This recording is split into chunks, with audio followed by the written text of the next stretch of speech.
New Zealand সিরিজেই ফিরছেন cutter master Mustafiz.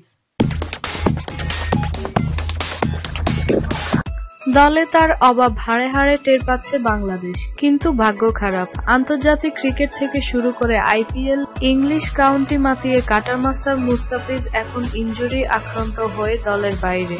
এখন পুনর্বাসন প্রক্রিয়ায় আছেন। কবে ফিরবেন বিশ্বের অন্যতম সেরা এই পেসার, তা নিয়ে জল্পনা কল্পনার শেষ নেই।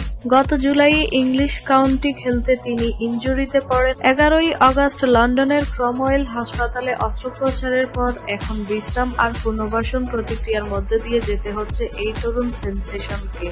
ঘরের মাটিতে আফগানিস্তান ও ইংল্যান্ড সিরিজ মিস করেছেন তিনি। নিউজিল্যান্ড সিরিজ নিয়ে বেশ কিছু সুখবর পাওয়া যাচ্ছে কাটার মাস্টারের তরফ থেকে। বিসিবির চিকিৎসক দেবাশিস চৌধুরীর বক্তব্য অনুযায়ী অপারেশনের 5 মাসের মাথায় মুস্তাফিজের মাঠে ফেরার জোর সম্ভাবনা রয়েছে।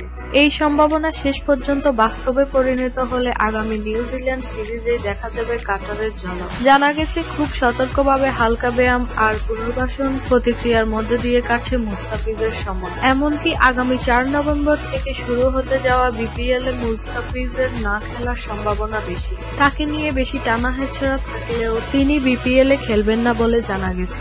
সবকিছু ঠিক থাকলে আগামীতে নিউজিল্যান্ডের সাথেই দেখা দেবে কাটার মাস্টার মুস্তাফিজের জাদু।